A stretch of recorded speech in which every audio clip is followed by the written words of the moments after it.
The topics and opinions expressed in the following show are solely those of the host and their guests and not those of W4CY Radio, its employees, or affiliates. We make no recommendations or endorsements for radio show programs, services, or products mentioned on air or on our web. No liability, explicit or implied, shall be extended to W4CY Radio or its employees or affiliates.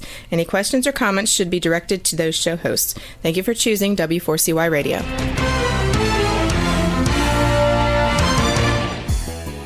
Welcome back, everyone, to the Geeks, Geezers, and Googleization Show, the home of Googleization Nation, where we talk with HR and business thought leaders about the crazy shift going on in the world of business, technology, and HR. Here's your host, Ira Wolfe, and co-host Keith Campagna. Hey, welcome back, everyone, to Geeks, Geezers, and Googleization, and for all our followers on Googleization Nation. We continue to hope that you, your teams, your families are safe, staying healthy, and practicing distancing prevention. Can't say that. While we still have a few weeks to go, it's somewhat good news. It looks like we're starting to see some progress, whether you want to use the terms flatten the curve or reach the apex or whatever it is. We do seem to be winning in this war, seeing some daylight for COVID-19. That means that business will be able to resume soon. We don't have a date. But if anyone thinks that business will resume as usual, that we're going back to the way it was, all you had to do is listen to Dr. Fauci earlier in the week, and he said that anybody who thinks that we're going back to pre-coronavirus life is going to miss the boat. So that's what we're going to be talking about. Business will be anything but usual going forward. The road back will be a little bit bumpy, trying, challenging, uncertain.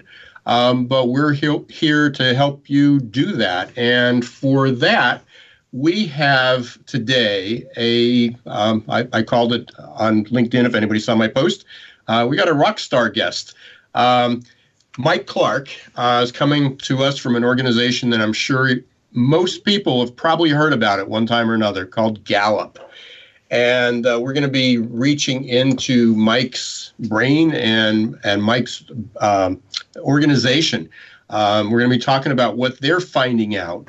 What are some of the things that employees, what do your workers want and what do they need right now?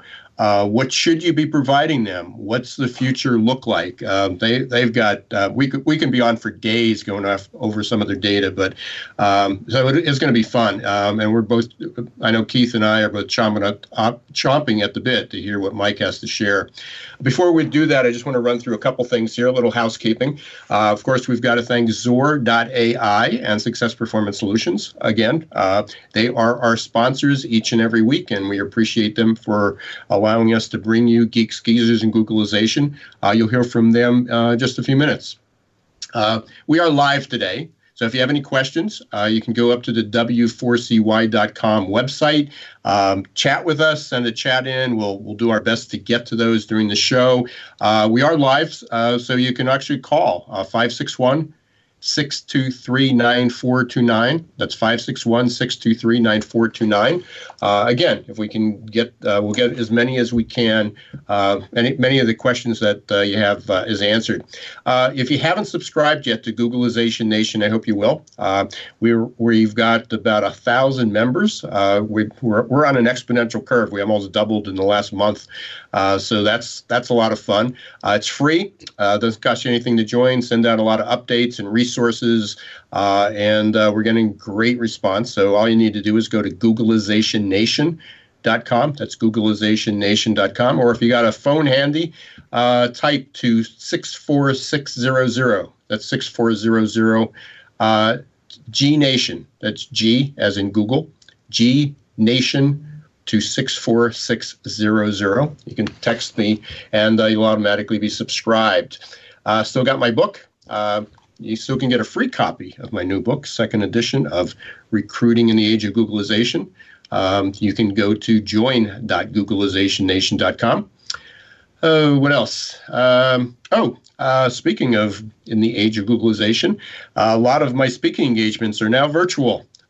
So appropriate for a topic such as recruiting in the age of Googleization. Next Tuesday, I'll be talking to the Delaware County SHRM chapter. They're doing their first virtual meeting. So if you're interested in that, all you have to do is message me on LinkedIn or Twitter or go up to geeksgeezers.googleization.com, send a message, and I'll get you the information. And then the following week, SHRM Talent, they converted their meeting to virtual as well. So won't be in sunny Florida, won't be in Orlando, won't be at Disney, just be in Wind Gap, PA. Broadcasting, but we're doing how to Google-proof your recruitment marketing, and how appropriate is that in this time? A lot of companies were caught off guard, not working in the digital age. So, Keith, what have you been doing, my man, on the other end of the county? Oh my goodness! Or you're in another county, I think. I gotta tell you, I'm in the other side of the valley, right? Ira, it's been a pretty wild week, just like everyone else, I suspect. One of the things I've been doing is really kind of connecting with a lot of our prior guests. And I want to remind the audience, if you check out Ira's LinkedIn feed, my LinkedIn feed, we've had some remarkable people come on, and it seems like they're just getting more and more remarkable. We got Rob Kelly, who's put together a list that's free to use, and he's essentially allowing the people within our LinkedIn networks to connect, whether or not you're a company that's hiring or you're an individual that has a lot of career success but just was laid off due to the coronavirus. So there's a lot of opportunity growing. And even Jason from last week, we have I have the Calming the Chaos. Basically, it's a 10-day automated messaging system that reaches out to you in the morning, shares a good idea. A lot of stress is going on right now on an individual basis. A lot of people feel more isolated than they have in a long time. And so it's wild to see that the people that we've had on the show coming back to the show and trying to help out our audience. So please, that's one of the things I've noticed. And when we go back and look at some of the guests, so many of the topics, it looks like we were doing a pre-pandemic planning. We're talking about mindfulness.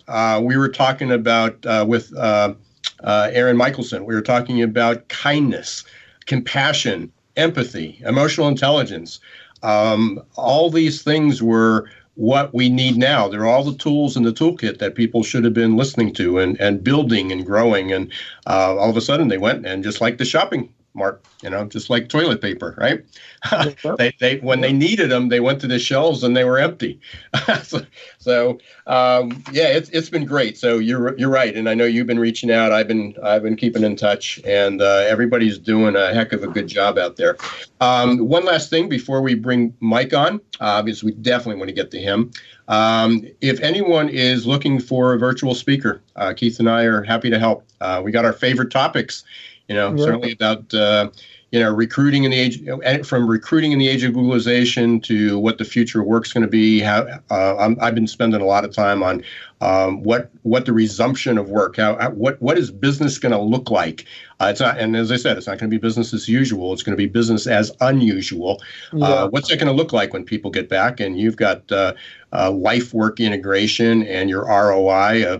People are going to be investing in a lot of new technologies these days, and how do they measure how do they measure the ROI on that? So, anybody's interested, just reach out to us. We're happy to do it, and we're certainly living in that digital world. And one last thing, real quick. My website's been redone. So for those of you interested, check out keithcampagna.com. That's something I forgot last week to mention because, again, another great guest talking. It's amazing how fast it goes by. Let's get Mike on. Let's bring Mike on. Yeah, sure. As I said, I don't think Gallup needs an introduction to anybody. That's probably living and breathing these days. So I'm gonna let him. When I was writing up, I said this to Mike on right before the show. When I was writing this up, I was going to say, what does Gallup do? And they do the Gallup poll, and I'm not even sure the last time they used the Gallup poll. but I've been around long enough to remember that one happened. But Gallup's, a global organization, does amazing work. Even if you're not sure who Gallup was, you've probably been touched by them in one way or another. And Mike has been, he's the regional business development consultant, works primarily with Gallup's clients out in the western part of the state, of our state, Pittsburgh area. And he's got a great background. So, Mike, welcome to Geeks, Geezers, and Googleization. Yeah, thanks a lot, both of you. I appreciate it. And, I get that a lot. Every time I'm talking to a client, they think I'm the person coming to take a political poll with them or try to ask them political questions. But yes, that is one side of our business. We actually started in 1935. So, well, I wasn't around when you're first. I wasn't around that long.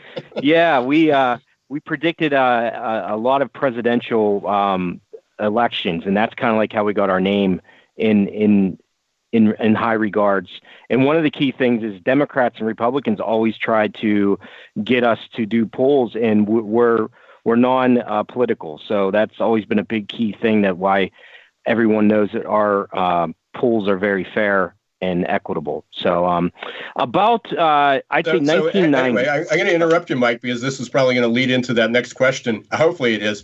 But we just got a question from Lacey. She says, is Gallup still around and in business? Yes, full tilt. We have 2,000 employees. We probably got about 30 to 40 locations. And it's good that you mentioned global, because a lot of people think U.S., but we're a global organization. So a lot of our business is actually in Asia. So we felt this hurt well before the U.S. Felt it with everything going on. But yeah, about 1990, we started the easiest way to know this is it's called workplace analytics. That is our key word, I guess, is workplace analytics. So we really concentrate. 3/4 of our business is concentrating on employee engagement in businesses and getting employee engagement higher in organizations. Our CEO and our philosophy really believes that if we get higher engaged employees in these companies, we're going to be able to naturally increase our ROI, naturally increase the productivity. And, I don't want to jump into different tangents, but, I was with a CEO about a month ago, and he's a $10 million company. And I asked him, I said, he's like, Mike, I don't really believe in this employee engagement stuff. He's like, if I want to increase my ROI, I'll just acquire another company. And that's kind of like the old way of thinking. Our new way of thinking is, hey, let's get better engaged employees, and you will be able to increase your productivity inside your organization tenfold just by having higher engaged employees. So that's kind of like our focus. We have a lot of tools out there that we use. A lot of social media is like big now. So we're doing, we actually do a summit once a year where we bring in all kind of people. We're doing a lot of stuff on LinkedIn, a lot of stuff on Facebook for our groups. And we actually have coaches. We have a coaching community out there of probably about 2,000 coaches that actually, I don't want to call them our disciples, but they're not employees of Gallup, but they're actually coaches that go out there and do our legwork for us. And just so everyone knows, I am a full employee of Gallup. I get paid on a W-2 from Gallup. A lot of people don't know that Gallup actually has a lot of employees out there. So yeah, that's my what I get basically paid to do is open doors for Gallup. About 5 years ago, they had a change in philosophy where they only did business with companies that did $1 billion in revenue. So your big time companies of the world, those are the only companies Gallup did. And they had a change in marketing philosophy. Hence, that's why they hired me and 100 other people in the largest cities in the entire world to really go down, be like pound the pavement, I call it.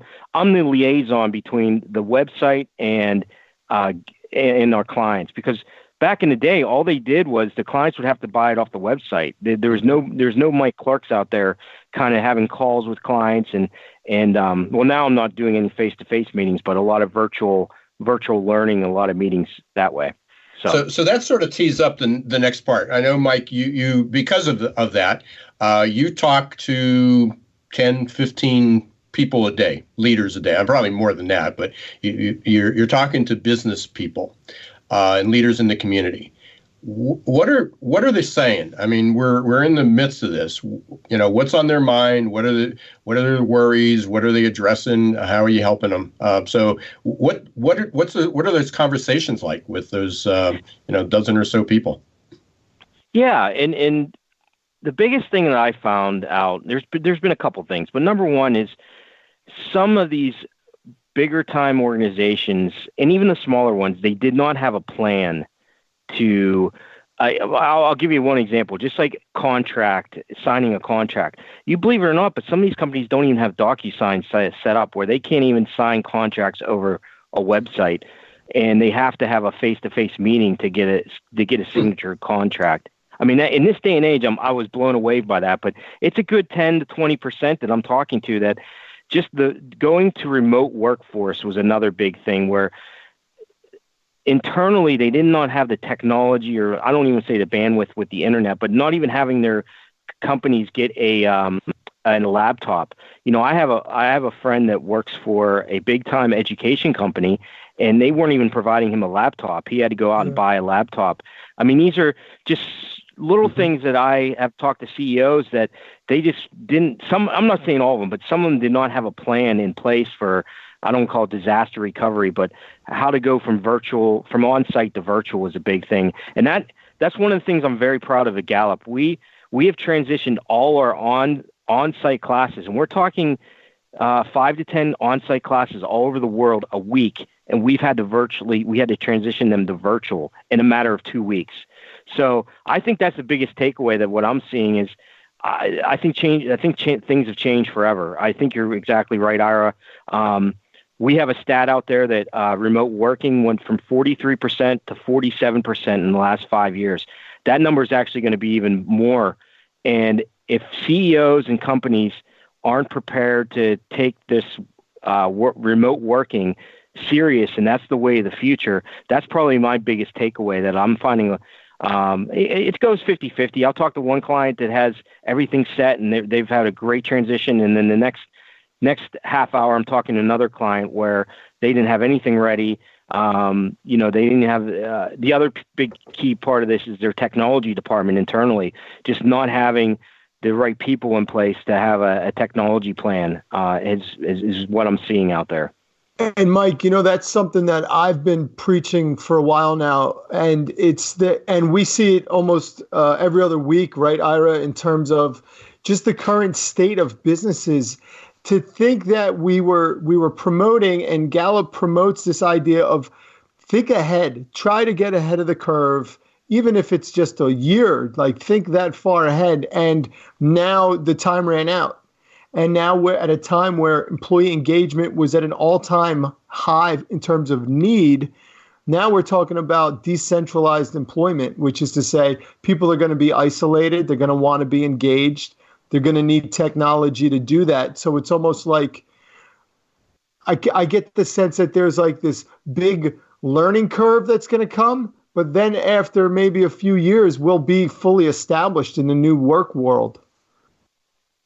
Yes, I definitely agree with that. And fortunately for me, I've been working remotely for about 5 years, but I'm talking to a lot of colleagues, not even inside Gallup, but just with the 10 to 15 organizations that I talk to, and they just weren't prepared to have so many people working from home and dealing with what you're talking about, Keith. I mean, that is a huge isolation. Like you can't go around the water cooler and talk about the weekend, or heck, we can't even talk about sports nowadays. So, I mean, these are all things that when you're in an office, you can kind of like just relate with somebody. And believe me, working from home, that's probably been my biggest thing, was just getting some social interaction. My wife used to tell me, like, Mike, you got to get out, like take somebody out to lunch or go do something, because you need, especially being in sales, and I know Keith, prior to this, that's like in our DNA. You need that social interaction, and there's not a class out there. Like I haven't seen anybody come up and say,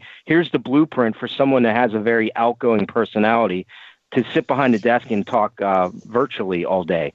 There's no right. Table of contents or book out there. And this is not a small element. This is like not saying like, hey, should we put TVs up in the lunchroom? This is like a legitimate challenge if you're not at all prepared. Yes. And in personality way, I don't want to get into the strengths assessment with what we do with the strengths, but personality traits, there's certain people that really need that social interaction a day, and they're going to be much more engaged when they're having that. So I can't wait to see some studies after this. I hope I know Gallup's working on some studies. Like I have some numbers later in this conversation I can kind of talk about, but there's going to be some interesting things, especially, I'm very interested with that remote workforce kind of number, because like I said, it went from 43% to 47% in 4 years. Now, everyone doesn't think that's a huge number, but 4% of the U.S. working population is a huge number. To move that from 43 to 47% is unbelievable. And I would say in the next year or two, that 47 might move to, 55, 60. And that's 6 out of 10 people working at home. Not the old mortar. I was telling a couple of my friends this, because they always ask me like what I do. And I said, the old brick and mortar business might be going away, where we're just working remotely. You're seeing it in colleges a lot now. They cut all the colleges. Everyone's doing it remotely. I'm afraid the old brick and mortar of a college might go away too. And it might be the same thing for a business. Well, you're absolutely. I actually had a chapter about that in my book, I talked about the collapse of retail brick and mortar, but certainly there are universities and colleges that are really struggling. I mean, tuition just got ridiculously high.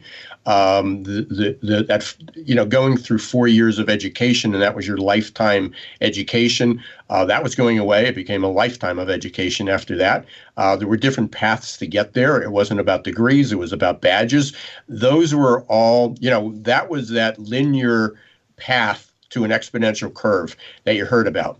And what's happened is the COVID-19 had just abruptly threw everybody into that mix. So I agree with you. I wouldn't be surprised that there's a number of colleges and universities and school systems that were tinkering on the edge that will go away the same way that brick and mortar retail. Now, it's not going to be completely. There's still an experience. People still want to meet. We're not quite at that point where literally virtual, not just working remote, but that virtual experience is going to be mainstream yet, until we can get the goggles that aren't quite so intrusive. But that's coming. I mean, it literally is coming. I mean, to consider that an event like SHRM Talent, and it looks very likely that even the SHRM Annual Conference, the largest HR conference in the world, is going to go virtual or remote. And they say it's virtual, but it's a little bit more remote than virtual. But it won't be long until we're going to have holograms of us. Speaking and performing. I mean, for those of us who grew up in a world where face-to-face and personal contact was real, there's still going to be a need for that. We social distancing has certainly exposed loneliness, but in part that might be due to the people being uncomfortable with technology. Maybe you're conducting those surveys now, but is that part of the equation, Mike? Yes, that's a definite huge part of this equation. That's a great point where I'm finding they just never had to use these certain tools as much or maybe as often that they do now. And it's becoming a huge part of their job. I talk to a lot of teachers out there too, where a big thing with education, a big thing with Gallup is education. And we talk with a lot of teachers, and they were never trained on this. My wife's a teacher. She had to spend her first couple of days doing this virtual learning, just learning how to get everything set up in a virtual classroom. So, and that's in the business world too. So yes, I think it's a big part of the transition. It's shocking and disappointing because there are quite a few teachers that are connected with me or in family, and one of the problems is that there's a lot of schools, a lot of people, individuals, and maybe it's thanks to the parents, either found ways that their kids could have remote learning. And certainly that's going to change a whole generation that they just spent 2, 3, 4 months on remote learning, virtual learning, and so they're already doing to some degree, but now that's going to be the routine. But there are school systems, some local, some just people that I know, that are not allowing their teachers to use any interactive technology. Oh my They can't God. use Zoom. They're literally, they cannot use Zoom. And I'm not recommending just Zoom, but they cannot use an interactive. It's literally just either audio or one way. It's just showing slides and having or recording it. They're not allowing any interaction. That's insane. Well, I don't know any other word to describe it, but I bet you there's people having conversations about this all the time now, but just think of the transformation or as we like to say, Ira, the shift that hits the school board's plan. Shift hit the plan for sure. I mean, do they have budget to go digital? Can they raise revenue and can they sell their school brick and mortar because they're not going to be using it? Like, it's incredible the vast array of questions that it's like for every question you ask, there's 6 or 17 of them behind it. The rabbit hole. It's going to affect everybody. Hey, well, we always know this goes fast, and here we are about halfway through already. And we got a pretty active chat board, so we want to come back and at least address some of those. Or looks like we might have to maybe Keith, you and I just do a Q&A after this. So we got a lot of good questions here. But you are listening to the Geeks, Geezers, and Googlization show. We got our guest Mike Clarke from Gallup, having a great conversation about what's ahead. What are some of the challenges that we're experiencing? We're going to take a short break. We're going to hear from our sponsors, Zor.ai and Success Performance Solutions. So stay right where you are. We'll be back in just about 2 minutes.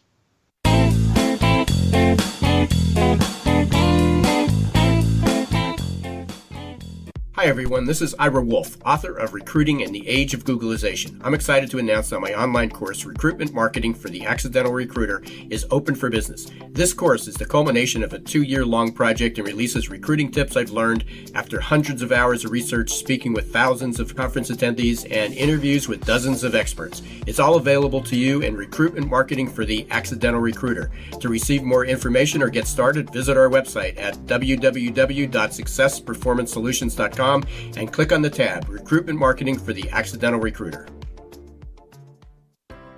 Imagine how your company would grow if your candidate experience earned a 99% approval rating. Well, to get to 99%, you need the 3 best letters in recruitment technology, XOR. Zor's text bots, chat bots, and audio bots increased IKEA's candidate conversion rate 455%. Zor decreases candidate drop-off rates, improves your candidate experience, and collects analytics for future strategies. To learn more, check out Zor.ai. That's XOR.ai.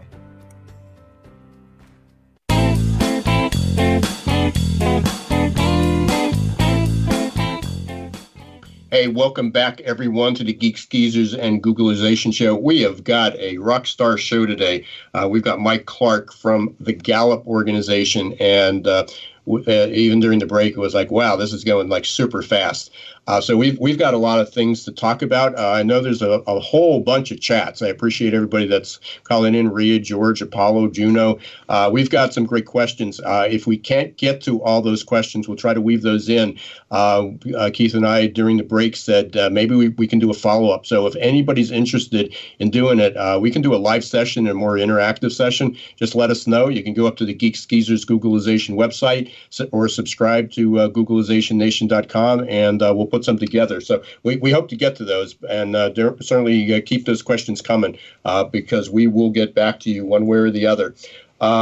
Mike, you sent a great document out about some of the things Gallup was doing about leading through time. So I thought this was a great question. I put this out on LinkedIn as well and Twitter.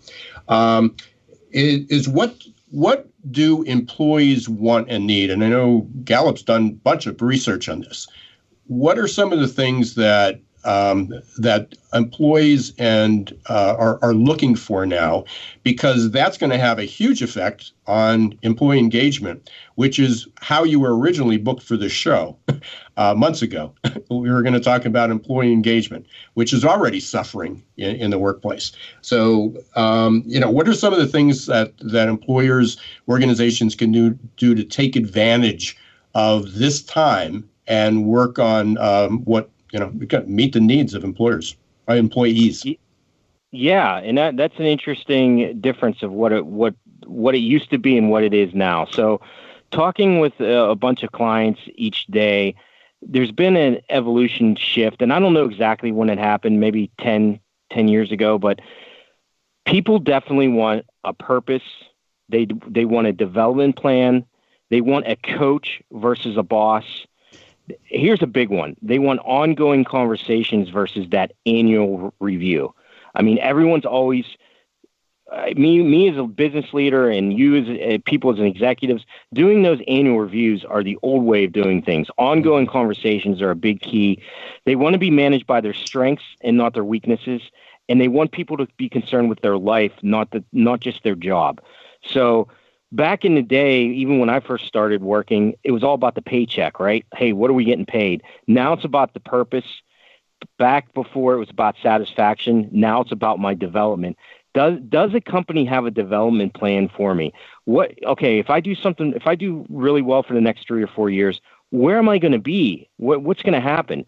And what I'm finding in those organizations that don't have a development plan for their, let's say, star employees or even the employees they want to keep, the people are just leaving the company, turnover, going to a better position. And then a big key is moving from a boss to my coach. Like even at Gallup, we preach what we say. We don't have any bosses or managers. They're called go-tos. And those go-tos actually are they do the same responsibility that I do, but they basically they have skin in the game. I'm trying to say, but they also give me a lot of advice when I have someone to go and talk to about a certain client, things like that. So those are the big things, and I think flexibility is interwoven in all of this. When I'm talking to clients and employees, the flexibility of back in the day, you had to punch the clock. You were there from 7 o'clock to 5 o'clock. You weren't allowed to do anything, and you punched out for lunch and things like that. Those days are gone in this business world. I'm lucky enough when I was taking my kids to school, I could take them, drop them off the bus, and get them off in the morning. I didn't have to worry about Big Brother if I went out shopping for a half hour during lunch, things like that. So those are the flexibility kind of things. And when I'm talking to clients and it's not going, the CEO's not seeing this, or they think like they have to come to my building to get work done, that's probably not a client I'm going to be talking to, because they don't even really believe in employee engagement. So those are all kind of things that help stir this employee engagement pot, so to speak. And I got to believe that you think of the way the entire employment trends was moving towards companies wanting to create a culture that attracts more employees. I mean, if everyone's more and more people are going to be working alone at home, they're going to be inclined to talk to their friends that have jobs working for someone else. And the companies that follow Gallup's mindset and messaging and give freedom and provide growth opportunities, they're going to see a whole bunch of people coming to their talent acquisition departments wanting to get jobs, because the message is going to spread. It's already happening. Yeah. It's already happening. I mean, for most people that know me, they either know me from my book, and I actually don't do recruitment. We do recruitment marketing, but I'm in the hiring business. And so a couple of weeks ago, I was just expecting that the phone would stop ringing, the emails would stop coming in, and I've been busy. Of course, we work with healthcare, a couple of the industries, healthcare, even some of the manufacturings work with DoD, some of the defense contractors, manufacturers who have switched their products. I'm busy. There's actually a lot of companies that are hiring, distribution, manufacturing, certainly the big names that are out there, but there's, a lot of the health services, some of the public sectors, they're still going strong. So the economy has been affected, but it hasn't been stopped. And there are people, I'm getting notices from people on LinkedIn and emails. Hey, please, I just wanted to let you know that I'm changing jobs. And my first question is, was this planned? I'd say half of them was. It just happens to be the timing. The other is people are leaving their jobs during this time period. Wow. Yeah. And Ira, I wanted to kind of add, I know both you and Keith know recruiting really well. And I'm talking on the front end, it's a very small part of Gallup, but we do a selection and talent assessment. But one of the things that I'm seeing some companies do, and we're still a good 20 years away from this, but Gallup actually does do this. We do that strengths assessment, and we actually build a job description around that person's strengths. So if we really like someone on the front end, we actually design a job around that. It's a very forward thinking, and I'm not saying it's going to work for every company. It probably wouldn't. But when you get to some of these technology companies are actually thinking like that, where, hey, we really like this candidate. Let's build a job description around their talents and their strengths. That's where we're going to get somewhere. That's where you're going to have a highly engaged person, because that's what they did here me at Gallup. And I will tell you, I had some great jobs beforehand. I was never engaged like this because they build a job description around my strengths. So I get to do what I like to do every day. Is it great every day? No, it's not great every day, but I'm engaged a lot more than I was at any prior job. So I don't know if you ever saw that out there or other companies are doing that, but I just thought it was a very forward thinking. Yeah, I mean, I haven't seen it on the wide scale. I mean, certainly I've been an advocate. I've had my own business for 25 years, and part of that was always doing a job analysis, and they were pretty basic, but they were understanding what needs to be done, and how, and it's not as much. One is the assessment of people. Do they have the basic skills? If there's technical skills that are required, if there's licensing required, if there's a certain amount of experience, then those haven't changed.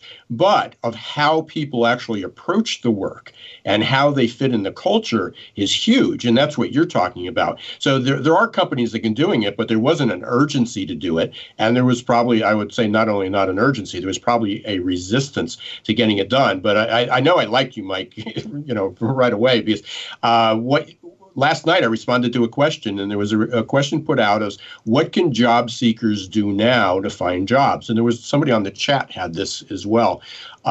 And the challenge, most of the responses were, network, stay positive, clean up your resume. It's like, give me a break. Mine was learn how to, go on and practice. How do you do a good interview on a camera? You got to look into the camera, and you can't stumble over your words. How do you have a professional, appearance? But the other thing was, how does the individual, and this is sort of the flip side of what you were saying, is I took it from how does the individual identify what their skills are, and how would those skills add value to the company? And I think what companies are doing is they're looking at this, saying, listen, you've got the background, you got the degree, you got the experience. I know you can do the work, but we want more than that. We want to make sure you're engaged when you're doing the work. We want to make sure you fit into the culture. And this is a word out to everybody that's thinking they need to look for another career or job. They don't like their current employer. Figure out how your skills will add value to the companies you want to apply for. I 150% agree with you, and I don't want to get on my soapbox, but I mean that is our thing with strengths. I mean, finding your strengths. I'll give you an example. Mine's individualization, achiever, competition, focus, context. Before I took that assessment, I had no idea why I loved biographies, why I really like people's stories. That's my context in me. I like to know if people went left versus right, where their life would have ended up. These are all things that I never knew what they all meant. When I took the assessment, I'm not going to just say it changed my business life, but it changed my relationship skills with my wife, my family, my friends. I know where people are coming from. So when they're going out for a job interview or they're thinking about doing a certain job, does it play to your strengths, and what are your strengths? And also on the flip side, kind of know what your weaknesses are. You've been talking about technology a little bit. A lot of my weaknesses is technology. So working remotely, I've had to learn how to deal with my weakness of technology. So, and knowing that, and I'm not saying bring that up in an interview, of course, but knowing that in the back of your mind, like, okay, am I going to be dealing with my weaknesses every day? Maybe this isn't a job that I can really be successful at. So, and for anybody in a role like that, including yourself, I mean, now's a great time to do that because everybody's fumbling around. Just turn on the news. I mean, there's people that clearly don't understand how to use technology. So there's going to be a grace period where learning how to use the technology is going to be acceptable. Everybody's going to give you a lot of leeway to be able to do it. The problem is once we ramp up again, it's going to be a required skill. No one's going to want to bring you in to train you. You better figure it out now. And there's a million courses, how to use Zoom. Almost every university, college, coach, consulting company is offering free seminars, free learning packages. Figure it out now because that extra rope you got in a couple of months from now is not going to be there. So. And it's ironic that you mentioned that because just today we had a team meeting and that was one of our goals was, hey, find something that, like, I'm not great with Excel. So I'm actually going to take an Excel class. And this is a great time to do it because we have a little bit of downtime. I'm not saying we are busy. We're just not as super busy as we've been in the past, but this is the time to do it because you're right. And in 6 months, we're not going to have any technology curve, so to get caught up. So. Yeah, I'll put a shameless plug in because I can, because it's my show. We actually have an e-learning package, and for someone like yourself, there's actually a free trial. You can go up and sign up, and it has to be for a company. It can't be an individual, but I'm sure we'd be happy to get Gallup on it.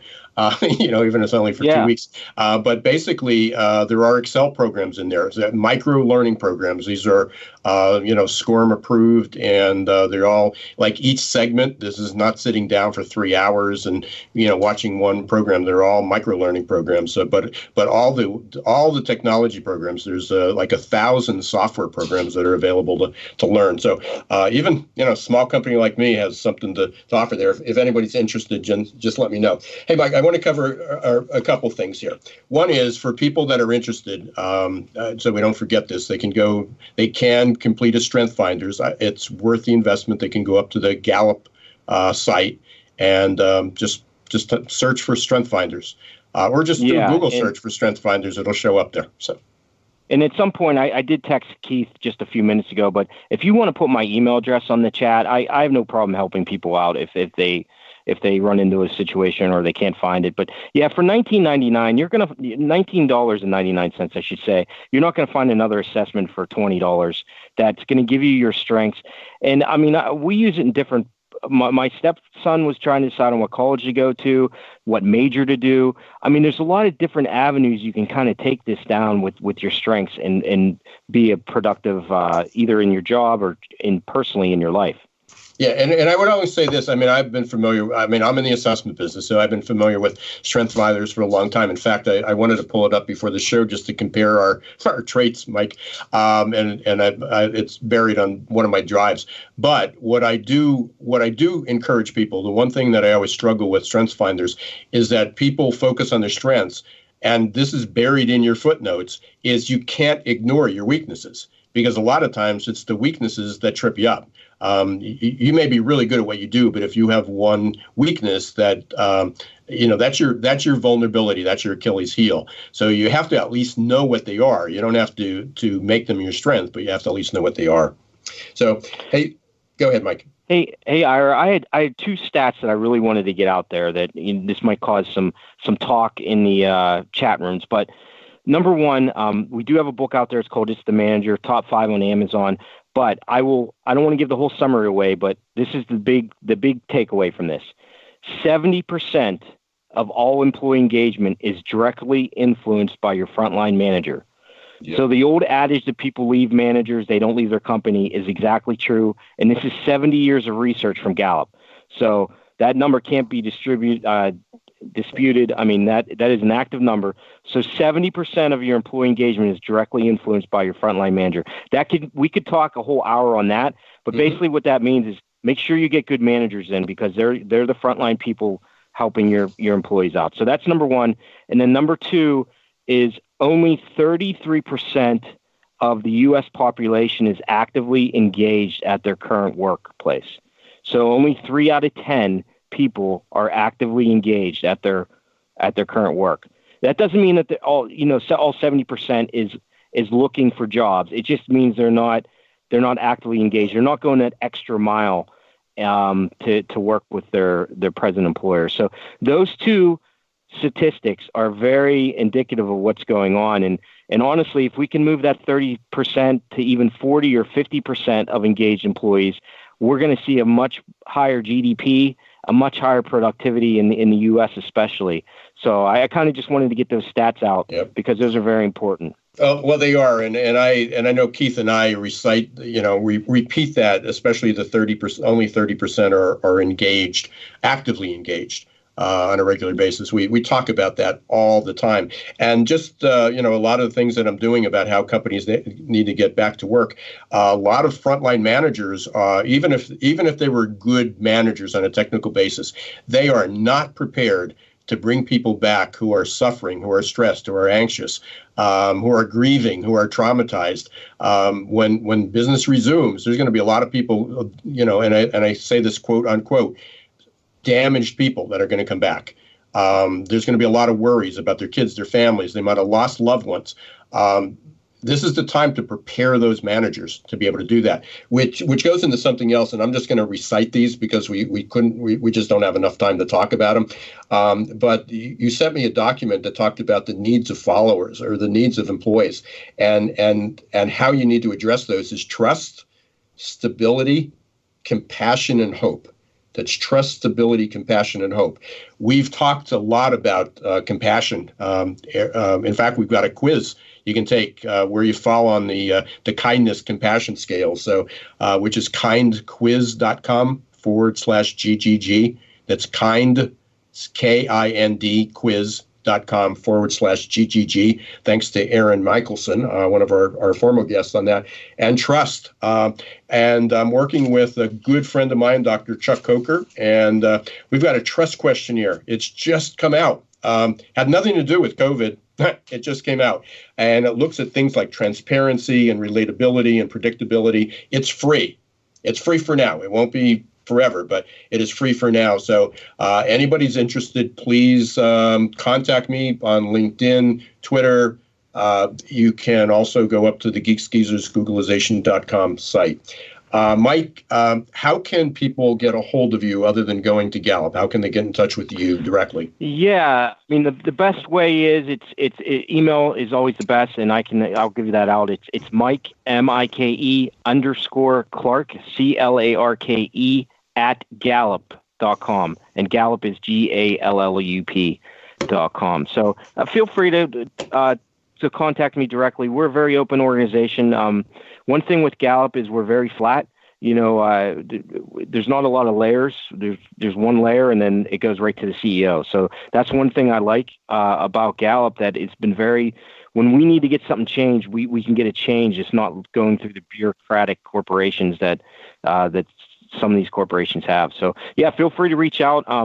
Most of my duties are strengths, but I do a lot of employee engagement. We have a Q12 employee engagement survey out there that is a hot button for us as well. So feel free to reach out.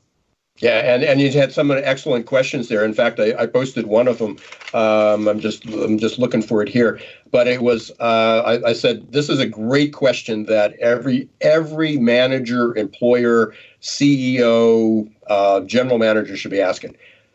If how would your employees respond to, I feel well prepared to do my job, especially now? What a great question. And that's just part of that. So appreciate it, Mike. As we said earlier, we got a lot to cover, and we're definitely going to have you back. we're definitely going to do more of these. So, hey, thanks very much. Keith, you got like 30 seconds to. Yeah, no, I mean, Mike shared a document. Mike, thank you so much. Very, very glad to have you on the show. I'm going to share that document you gave us on my LinkedIn post for people that are looking to go to a tried and true organization like Gallup as it relates to COVID-19. There's a lot of great information about culture and engagement and responsiveness. So thanks for sharing. No problem. Another great conversation, dude. Another great conversation. Yeah, absolutely. And for those who we didn't get to your questions, I'm very serious. Contact Keith Campagna, or myself, Ira Wolfe. Please, check us out on LinkedIn, Twitter. Go up to our websites, keithcampagna.com or irawolf.com. Just send us a message and say, hey, I want you to answer my question. We'll be happy to do that. Or we'll both do it. And if you're interested in doing a webinar, let us know, or a live stream, not a webinar, but a live stream where we can have some interaction with all of you. But we do appreciate all the chat questions. Yeah, another show from Geeks, Geezers, and Googlization. Want to thank everyone who listened and participated. Don't forget to go to googlizationnation.com. You can sign up for future shows and follow-ups. And remember to go to join.googlizationnation.com for my book. Keith and I always want to know what's going on. We want to, so keep in touch. Thanks again to Zor.ai and Success Performance Solutions. Don't forget to join us each and every Wednesday, 1 p.m. Eastern Time on W4CY.com, where you can listen to our almost 80-plus podcasts on Spotify, Apple, Google Play, iHeart, wherever you listen to your podcasts. Until next week, the next episode of Geeks, Geezers, and Googlization. This is Ira Wolfe and Keith Campagna. Don't let the shift hit your plans.